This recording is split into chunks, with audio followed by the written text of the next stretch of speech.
1947 तक हमारा देश अंग्रेजों के कब्जे में था, पर यह काफी कम लोगों को पता है कि 1911 तक ब्रिटिश इंडिया की राजधानी कोलकाता हुआ करती थी। बाद में उन्होंने अपनी राजधानी को दिल्ली शिफ्ट कर लिया। पर यहाँ समझने वाली बात है कि कोलकाता जो इतने सालों तक अंग्रेजों का गढ़ बना रहा, उनके अत्याचार और लोगों पर बेलगाम हुकूमत भी बाकी राज्यों के मुकाबले कहीं ज्यादा होती होगी। पर समय के साथ जैसे जैसे अंग्रेजों के अत्याचार वहाँ के लोकल्स पर बढ़ रहे थे, बंगालीज ने छोटे छोटे लेवल्स पर प्रोटेस्ट करना स्टार्ट कर दिया। अब ये प्रोटेस्ट किसी सिटी या स्टेट लेवल नहीं बल्कि वार्ड और कॉलोनीज के लेवल पर हुआ करती थी। और इसी प्रोटेस्ट को रेगुलेट करने के लिए लोकल्स ने एक क्लब कल्चर की शुरुआत की, जहां पर लोग इकट्ठा होकर अपने सीक्रेट मीटिंग्स, इंफॉर्मेशन शेयरिंग और प्रोटेस्ट प्लान को डिस्कस किया करते थे। धीरे धीरे ये क्लब कल्चर बहुत ज्यादा पॉपुलैरिटी गेन करने लगा और आज भी उतना ही प्रोमिनेंट है। आज के टाइम पर यहाँ के लोग इन क्लब्स को लोकल फेस्टिवल्स, कल्चरल प्रोग्राम्स और इवेंट्स ऑर्गेनाइज करने के लिए यूज करते हैं। और भाई साहब, आज की ये बोन चिलिंग स्टोरी भी ना इन्हीं एक क्लब से जुड़े कुछ लड़कों की है, जिसे सुनने के बाद थोड़ा सा खून सूखना तो एकदम तय है। फिलहाल हमारे जिस सब्सक्राइबर ने स्टोरी शेयर की है उनका नाम है रुद्र, और आप अभी वीडियो में रुद्र द्वारा भेजे गए ईमेल का स्क्रीनशॉट देख सकते हैं। रुद्र बताते हैं कि भैया मेरे गांव का नाम लोहापुर है, जो वेस्ट बंगाल के वर्धमान जिले में पड़ता है, और इनका गांव दामोदर नदी के किनारे पर स्थित है। यहाँ पर रुद्र ने एक और चीज पर बहुत ज्यादा फोकस किया कि भैया मैं चैटर्जी ब्राह्मण हूँ और मैं जिस कॉलोनी में रहता हूँ यहाँ पर वैष्णव समाज के लोग रहते हैं। और इन्होंने ये भी लिखा है कि वैष्णव समाज में जब किसी की डेथ होती है तो उन्हें जलाया नहीं जाता है बल्कि समाधि दी जाती है। अब ये इन्फॉर्मेशन अपने दिमाग में स्टोर करके रखिएगा, क्योंकि इसका एक बहुत तगड़ा लिंक है आगे आने वाली स्टोरी में। तो ये घटना है 2013 की, और उस समय रुद्र 11th क्लास में थे। यहाँ पर रुद्र और उनके दोस्तों का एक टिपिकल रूटीन हुआ करता था। सुबह स्कूल जाना है, स्कूल से आने के बाद स्पोर्ट्स खेलते थे ये लोग, और शाम के टाइम जो मैंने क्लब का जिक्र किया अभी पहले, वही क्लब में आकर ये लोग बैठा करते थे।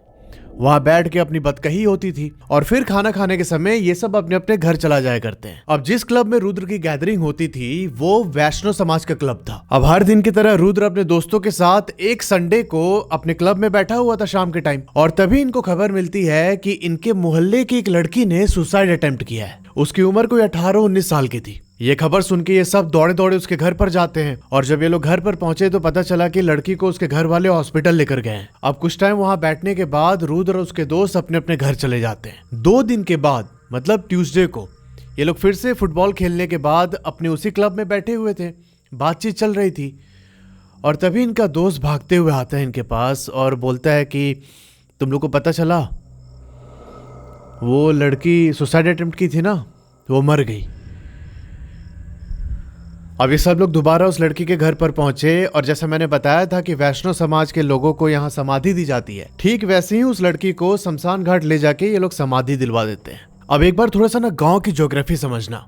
जो इनका लोहापुर गांव है उसके एक साइड पर बहती है दामोदर नदी। नदी के किनारे पर घना जंगल है,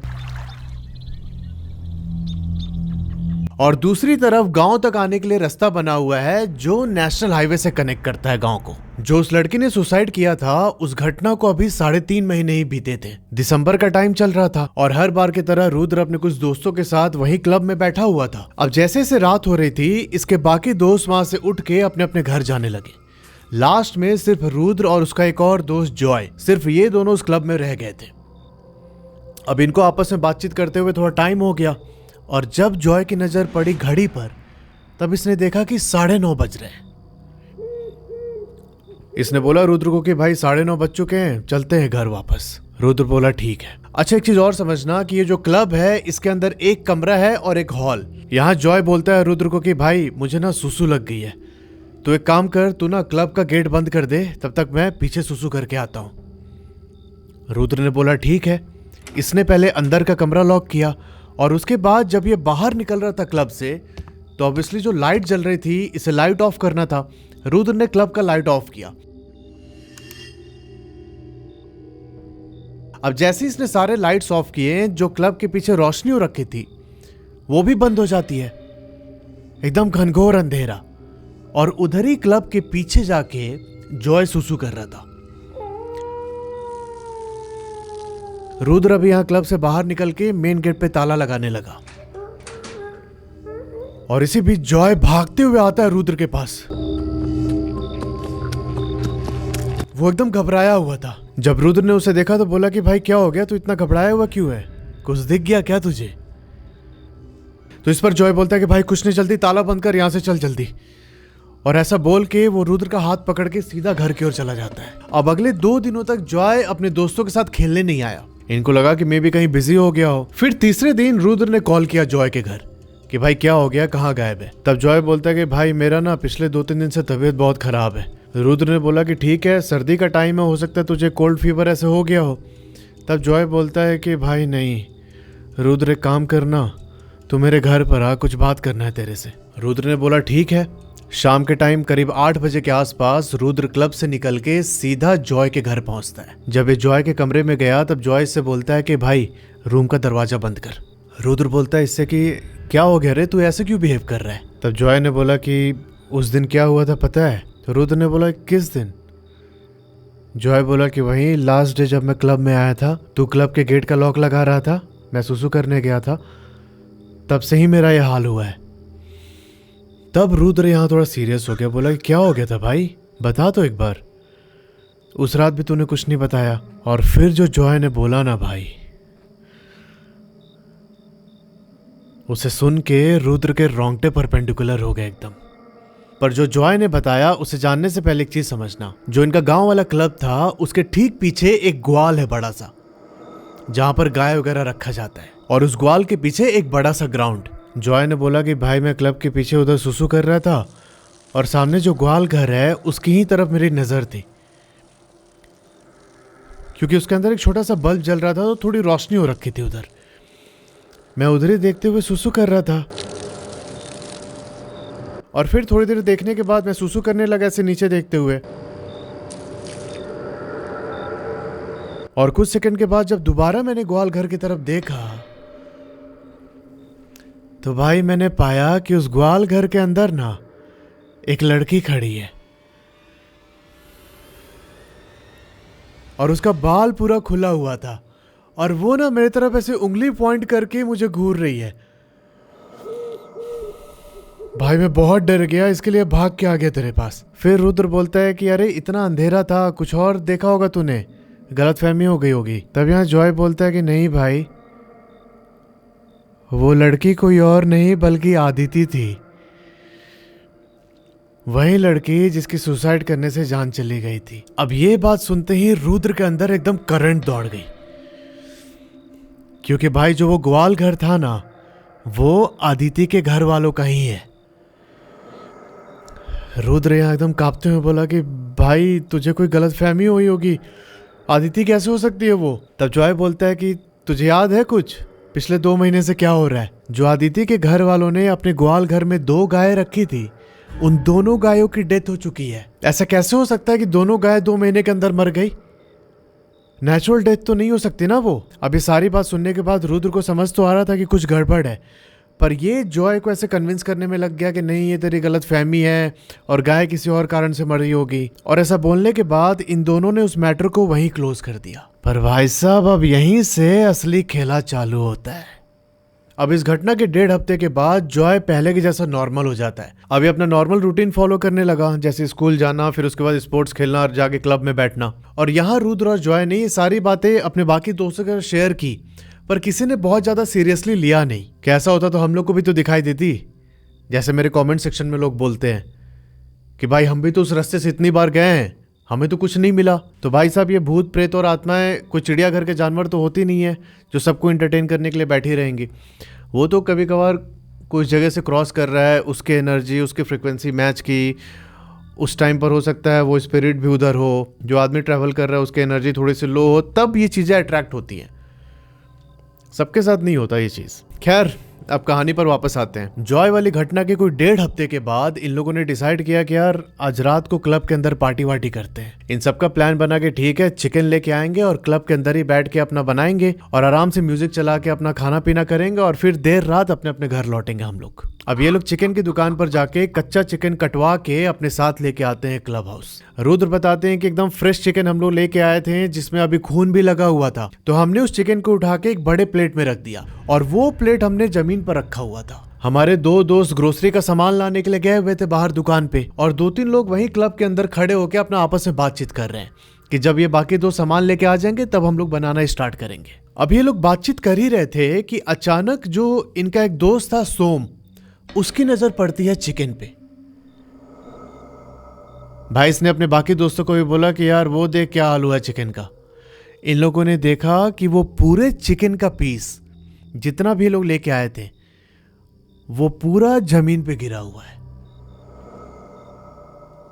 और गौर करने वाली बात यह है कि किसी ने उस चिकन के प्लेट को टच भी नहीं किया था। भाई ये कैसे हो सकता है? अगर वो चिकन से भरा प्लेट किसी टेबल पे रखा होता किसी हाइट वाली जगह पे और वहां से नीचे गिरता तो पता भी चलता कि भाई ठीक है किसी के हाथ से लग के गिर गया होगा। पर भाई साहब यहां तो जमीन पर ही रखा था वो प्लेट, और वो सारे पीस ऐसे बिखरे पड़े थे जैसे किसी ने उसे जमीन के नीचे रख के ऐसे हाथ से मिलाया हो। अब ये देख के ना इन सबका मूड खराब हो गया कि यार अब तो ये चिकन खराब हो गया, इसको हम यूज भी नहीं कर सकते, पूरा मिट्टी विट्टी लग गया है। तब इनके ग्रुप के एक लड़के ने सोम को बोला कि भाई सोम एक काम कर, ये चिकन जाके फेंक दे पीछे। अब सोम वो पूरा चिकन वापस उस प्लेट में रखता है और उसे लेके क्लब हाउस के पीछे चला गया। क्लब हाउस के पीछे मैंने बताया था कि वो गाय का बाड़ा था और उसी गाय के बाड़े के पास एक ना बांस का पेड़ था बड़ा सा। अब यहां सोम वो सारा चिकन उठा के वहीं बांस के पेड़ के नीचे फेंक देता है और फेंक के वापस लौटने लगा क्लब हाउस की तरफ। और भाई जैसे वो पीछे मुड़ा ना क्लब की तरफ जाने के लिए, इसे एक लड़की की आवाज सुनाई देती है कि मुझे नहीं बुलाओगे तुम लोग। सोम पहचान चुका था कि ये आवाज अदिति की ही है। भाई एकदम फ्रीज होके खड़ा हो गया, इसकी हिम्मत नहीं हो रही थी कि आगे कदम बढ़ाए। अब कुछ सेकंड ऐसे खड़े रहने के बाद सोम ने डिसाइड किया कि ठीक है वो आवाज़ बंद हो गई है, मैं जाता हूँ क्लब की तरफ। और जैसे ये पहला कदम लेता है ना, इसे सुनाई देता है कि जो चिकन अभी इसने फेंका है पीछे उसे कोई उठा के खा रहा है और बहुत गंदी तरीके से चबा चबा के खाने की आवाज़ आ रही थी। इसके दिमाग में पता नहीं क्या आया, ये भाई पीछे मुड़ के देखता है और भाई इसने पाया कि वही लड़की दोनों हाथ में चिकन का पीस लेके अपने पूरे मुंह में लगाए हुए और सोम की तरफ बहुत गुस्से में देख रही है। सोम की तो एकदम हालत खराब हो गई उधर। भाई ये चिल्लाते हुए सीधा क्लब हाउस के अंदर भागता है। इसे जाके सबको बोला कि भाई वहाँ अदिति देखिए मेरे को, और सारा चिकन वो खा रही वहाँ उधर बैठ के। अब इनके बाकी दोस्तों को समझ में आ गया कि भाई जॉय कोई ऐसा मजाक नहीं कर रहा था, ये कोई गलतफहमी नहीं थी उसकी, सच में उधर जो ग्वाल घर है उधर कुछ गड़बड़ है। ये लोग फटाफट बाहर निकल के क्लब का डोर लॉक करते हैं और सीधा ये सब के सब अपने अपने घर पहुंच गए। अभी आप सोच रहे होंगे कि यार इस स्टोरी में तो पहले ही पता चल रहा है मुझे कि वो लड़की है जिसने सुसाइड किया है, उसकी स्पिरिट इनको दिख रही है बार बार। तो ऐसा क्या खास है इस कहानी में, ऐसी क्या मिस्ट्री रह गई है? तो भाई बस आप सुनते जाओ। इस कहानी के आखिरी हिस्से में एकदम जोरदार सिहरन आने वाली है आपको। अब इस घटना को बीते कोई 7-8 दिन हुए थे।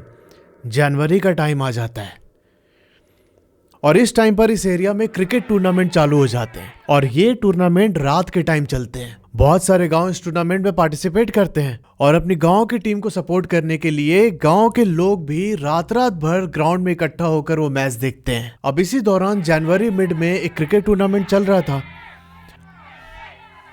रुद्र और उनके 7 दोस्तों का प्लान बनता है कि यार चला जाए आज रात को मैच देखने।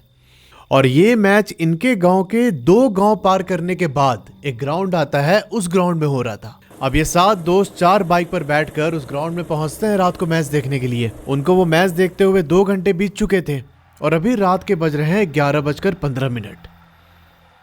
अब इनके ग्रुप का एक दोस्त बोलता है कि भाई अब टाइम ज्यादा हो गया है, 11 बज रहे हैं, चला जाए वापस गाँव। अब जैसे उस दोस्त ने ये बात बोली 3 और दोस्त रेडी हो जाते हैं कि भाई हाँ ठीक है 11 बज गए हैं, ज्यादा देर नहीं रुकते यहाँ पे, घर चलते वापस, वैसे ही बहुत ठंड हो रही है। पर इसी ग्रुप में एक लड़का था साहेब। साहेब रुद्र से 2 साल बड़ा था तो रुद्र उनको साहेब दा करके बोलता है। साहब ने बोला कि भाई अभी 2 घंटे तो हुए हैं, इतनी जल्दी क्या है तुम लोगों को, तब उन चारों दोस्तों ने बोला कि नहीं भाई, हम लोग को जाना पड़ेगा, घर से भी 1-2 बार फोन आ गया है। तब साहब बोलता है कि ठीक है तुम लोग जाओ, हम लोग और 1-1.5 घंटे देखने के बाद आएंगे गाँव वापस। इनके ग्रुप के वो चारों दोस्त 2 मोटरसाइकिल पर बैठ के वापस गाँव चले जाते हैं। अब यहाँ वो टूर्नामेंट देखने के लिए 3 लोग रह गए थे, साहेब, रुद्र और जॉय। इन तीनों ने 2-2.5 घंटे और देखा उस मैच को, और फाइनली रात के 1:35 पे साहेब बोलता है रुद्र से कि भाई रुद्र, अब लगता है हम लोग को भी चलना चाहिए। हमारे गांव के तो लगता है सारे लोग चले गए हैं, कोई दिख नहीं रहा है, हम ही रह गए सिर्फ, क्योंकि जो बाकी लोग थे वो आसपास के गांव के थे। इनके गांव के सिर्फ ये 3 लोग ही खड़े हैं वहां पे मैच देखने के लिए। रुद्र बोलता है कि हाँ साहब ठीक बोल रहे हैं, हम लोग को चलना चाहिए यहाँ से। अब यहाँ रुद्र और जॉय ये दोनों की स्कूटी पर बैठे थे और साहेब अपनी बाइक पर। ये तीनों वहां से निकलते हैं अपने गांव वापस आने के लिए। अब यहाँ पर रुद्र पीछे बैठा था और जॉय स्कूटी चला रहा है। साहेब अपनी मोटरसाइकिल लेके आगे बढ़ रहे धीरे धीरे। फाइनली ये लोग एक डाइवर्जन पर पहुंचते हैं जहां से 2 रास्ते कट रहे थे। एक रास्ता जा रहा था नेशनल हाईवे की तरफ। मैंने बताया था ना पहले कि एक रोड है जो कि नेशनल हाईवे से रुद्र के गांव को कनेक्ट करती है, तो आइडियली इनको उसी रास्ते पर जाना था नेशनल हाईवे की तरफ, जहां से वो रास्ता लेके ये लोग अपने गांव पहुंच जाते। और जो दूसरा रास्ता था वो एक गांव के अंदर से होते हुए रुद्र के गांव तक पहुंचता है। अब ये लोग उस डाइवर्जन पर अपनी मोटरसाइकिल और स्कूटी लेके खड़े हैं। साहब रुद्र की तरफ पीछे मुड़ता है, बोलता है कि भाई क्या करना है, किधर चलना है। तब रुद्र बोलता है कि साहब ये जो हाईवे वाला रास्ता है इधर तो मतलब खुला हुआ है पूरा, ठंडा भी लगेगा ज़्यादा और टाइम भी अधिक लगेगा। इसी गांव वाला रास्ता से चलते हैं, गांव के अंदर अंदर जाएंगे तो थोड़ा सा ठंडा भी कम लगेगा और छोटा रास्ता है तो जल्दी पहुंच जाएंगे घर। अब यहाँ ये तीनों उस हाईवे वाले रास्ते को छोड़कर गांव की तरफ बढ़ जाते हैं। अच्छा, मैंने बताया था कि एक गांव के अंदर से ये लोग क्रॉस करके फिर अपने गांव में पहुंचेंगे। तो ये लोग फाइनली जब उस गांव को क्रॉस करते हैं तब इनको एक ना छोटा सा जंगल का स्ट्रेच आता है, वो पार करना है। उसके बाद ये लोग अपने गांव के बैक साइड में एंटर कर जाएंगे। हाईवे वाला रास्ता आगे से लेके जाता है और ये शॉर्टकट रास्ता पीछे से। पर यहाँ मसला ये था कि वो जो जंगल वाला स्ट्रेच था ना छोटा सा, उसमें पड़ता है 2 शमशान। एक शमशान तो वहीं वैष्णव समाज के लोगों का है जहां पर समाधि दी जाती थी, और जो दूसरा शमशान था वो बाकी कम्युनिटी के लोगों के लिए है जहां जलाया जाता है मुर्दों को। अब इस टाइम पर एकदम घनघोर अंधेरा और कोहरा भी घना हो रखा है। रुद्र बताते हैं कि भैया मैक्सिमम 100 मीटर की विजिबिलिटी होगी उस टाइम पे। हम तीनों उस जंगल वाले स्ट्रेच पर पहुंच चुके थे। धीरे धीरे अपनी गाड़ी आगे बढ़ रही है।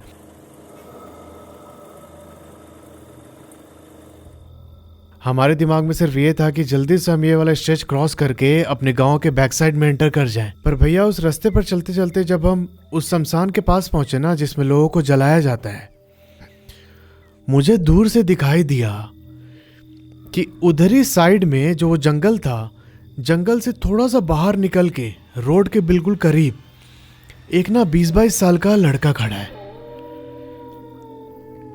थोड़ी धुंध हो रही थी तो मुझे चेहरा अच्छे से दिखाई नहीं दिया। इस समय जॉय स्कूटी चला रहा है और रुद्र पीछे बैठा था,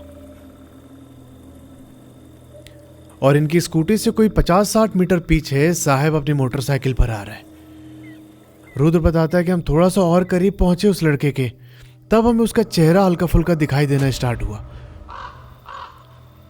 पर हम अभी भी पहचान नहीं पा रहे थे कि वो कौन है। मैं उसे गौर से देखते हुए पहचानने की कोशिश कर रहा था, और इसी बीच वो लड़का मेरी तरफ देखता है। हम दोनों का आई कांटेक्ट हुआ कुछ सेकंड के लिए और मैं एकदम डर गया अंदर से। मैंने जॉय को बोला कि भाई गाड़ी भगा जल्दी, और कुछ ही सेकंड के बाद हम उस लड़के को क्रॉस कर गए। फिर रुद्र बोलता है जॉय से कि तूने कुछ देखा क्या? जॉय ने बोला कि हाँ मेरे को दिखाई दिया। जॉय यहाँ पर अपनी स्कूटी की मिरर में देखने की कोशिश करता है कि कौन था वो, और जब इसने देखा ना शीशे में तो इसने पाया कि भाई वहां पर कोई है ही नहीं।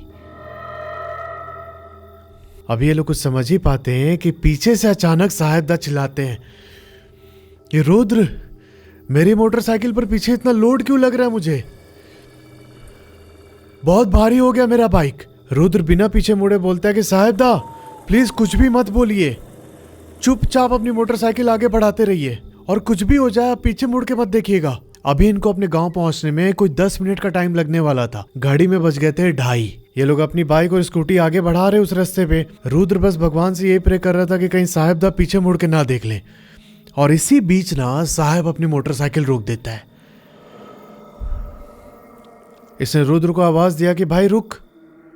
रुद्र बोलता है कि क्या हो गया साहेबदा, मोटरसाइकिल क्यों रोक दिए? तब साहेबदा बोलते हैं कि अरे भाई मेरे को लेफ्ट साइड में कोई दिखाई दिया अभी। जॉय पूछा कौन दिखाई दिया आपको? रुद्र तो समझ गया था भाई।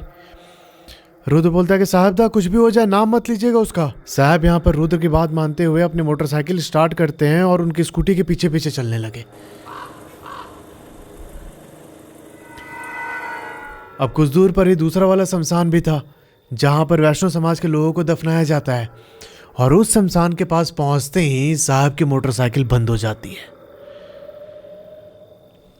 साहब यहां पर अपनी मोटरसाइकिल की साइड मिरर में देखते हुए बोलते हैं कि है रुद्र, वो पीछे से कोई आ रहा है। रुद्र भाई घबरा गया एकदम। बोलता है कि साहब आप मोटरसाइकिल स्टार्ट कीजिए, कैसे भी निकलिए यहां से जल्दी। फिर साहब दोबारा देखता है, बोलता है कि भाई वो गायब हो गया। रुद्र बोलेगा आप जल्दी मोटरसाइकिल स्टार्ट कीजिए, रोकिए मत, चलिए जल्दी आप यहां से। और इससे पहले कि साहब कुछ भी एक्शन ले पाता, जॉय बोलता है रुद्र से कि भाई सामने तो देख एक बार, कोई लड़की आ रही है हमारी तरफ। रुद्र को कुछ समझ में नहीं आ रहा था कि अब क्या किया जाए। वो लड़की जो भी थी लगातार इनकी तरफ बढ़े जा रही है। आधा चेहरा उसका बाल से ढका हुआ। साहब भी यहाँ पे बहुत पैनिक करने लगा। उस रियर व्यू मिरर में अब उसे कोई भी दिखाई नहीं दे रहा था। तो ये ना पैनिक होके पीछे मुड़ के देखने लगा कि कहीं ऐसा ना हो कि वो जो लड़का था जो इनकी तरफ आ रहा था वो कहीं साइड में इधर उधर खड़ा हो। जब ये पीछे मुड़ के देखें तो पाया कि भाई जो लड़का दिखाई दिया था ना अभी इनको, एकदम इनसे 2 मीटर की दूरी पर खड़ा है। अब ये देख के साहब जोर से चिल्लाया एकदम। रुद्र बताते हैं कि भैया यहाँ पे ना मेरे घर में काली माता की जो पूजा होती है उस पूजा के मंत्र का मैं उच्चारण करने लगा। रुद्र ने बोला कि मेरे दादाजी जो पूजा करते हैं मैं उसमें उनकी हेल्प करता हूँ कभी कभी, और इसकी वजह से मुझे वो मंत्र याद था। वो मंत्र भी इन्होंने लिख के भेजा है, मैं एक बार पढ़ के सुनाता हूँ। इन्होंने लिखा है कि ओम कराले बदानम घोरम मुक्ता केसीम चतुर भूरियम कालिकाम दक्षिणम दिव्यम मुंडमाला विभूषिता साध्या चिन्ना सिरा खड़ग बमा दोर्धा कराम भुजम। अगर कुछ गलती हो गई मंत्र पढ़ने में तो माफ कीजिएगा। पर रुद्र बताते हैं कि ये मंत्र पढ़ने के बाद साहब की गाड़ी स्टार्ट हो जाती है। हम तीनों जैसे तैसे करके एकदम पैनिक में अपनी मोटरसाइकिल भगाते हुए उस जगह को क्रॉस किए और फाइनली अपने घर सेफली पहुंच गए। अब अगले दिन रुद्र अपने दादाजी को जाके बताता है सारी बात कि ऐसा ऐसा हुआ कल रात हमारे साथ। तब दादाजी ने बोला कि काली माँ के उस दिव्य श्लोक ने तुम लोगों को बचा लिया है। पर फिर यहाँ बात आती है, वो लड़की की स्पिरिट तो वही अंकिता थी जिसने सुसाइड किया था।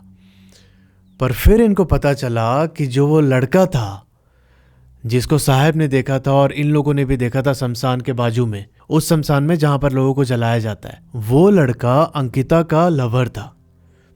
जब अंकिता ने सुसाइड किया उसके बाद इसने भी जहर खा के अपनी जान दे दी थी। पर चूंकि ये दूसरी कॉलोनी में रहता था और ये वैष्णव समाज से बिलोंग नहीं करता था, तो इस लड़के की बॉडी को दूसरे वाले शमशान घाट में गांव वालों ने जलाया था। उसकी स्पिरिट भी उस जगह को हॉन्ट कर रही है। अब ये सब बात जानने के बाद जो रुद्र के दादाजी थे उन्होंने उस लड़की के मम्मी पापा को अपने घर पर बुलाया। मैंने बताया था कि रुद्र के दादाजी पंडित भी थे, तो इन्होंने पूरी बात जानी उस लड़की के माता पिता से कि क्या हुआ था, क्या मतलब आप लोग फील करते हैं। तब उन्होंने बोला कि हमें हर रात छत से अंकिता के रोने की आवाज़ सुनाई देती है। हमारा जो ग्वाल घर है उसमें भी हमने कई बार देखा है उसे। अब हम लोग समझ में नहीं आ रहा कि इससे कैसे छुटकारा पाया जाए। तब रुद्र के दादाजी ने यहाँ पर उनको माँ काली का एक फूल दिया। बोला कि इसे ले जाके अपने घर के दरवाजे पर बांध दो। ये अकाल मृत्यु है तो उसकी आत्मा अभी मोक्ष मांग रही है। तुम लोग एक काम करो, बिहार के गया जी जाके वहां पिंड दान कर दो, नहीं तो इस लड़की की आत्मा भटकते रहेगी और अगला निशाना अंकिता की मम्मी होने वाली है। अब रुद्र ने मुझे ये तो नहीं बताया कि जो वो लड़का था उसके मम्मी पापा ने कुछ किया कि नहीं इसे ठीक करने के लिए, पर अंकिता के फैमिली में उसके बाद से वो दिखनी बंद हो गई। तो यार ये थी पूरी कहानी। अगर आपके जानने में ऐसा कोई इंसिडेंट हुआ है तो नीचे जो ईमेल आईडी आ रहा है उस पर अपनी कहानी मुझे भेज सकते हैं। मिलते हैं आपसे अगले वीडियो में, तब तक के लिए अपना ध्यान रखो और हर हर महादेव।